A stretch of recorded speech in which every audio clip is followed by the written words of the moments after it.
Today is National Rebuilding Day. We're doing 8 projects here in Dutchess County, engaging over 175 volunteers and helping homeowners stay safe and healthy in their home. In this case, you've got a 93-year-old woman.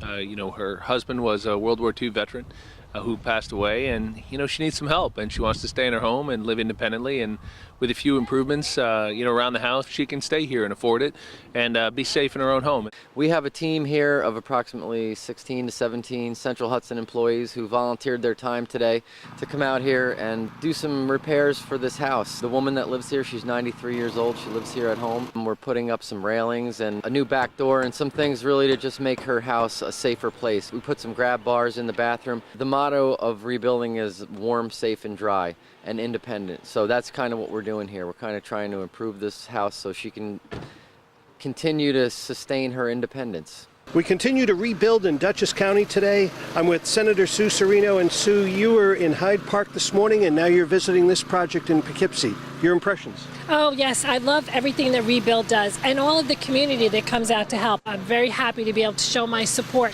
and it truly is all about rebuilding together in Dutchess County. It's just so wonderful, and I think it's just such a testament to the work that we do, that people want to come back year after year. They feel so good about the work that they're able to do for their neighbors in need, and they love being able to come out in a single day and make such an impact in somebody's life. And we're just so thankful to Central Hudson and all of our sponsors, both our financial sponsors and our teams that are out today, and our Toolbox Heroes that have helped us get ready for today. So we're just very thankful that we have the support of our community.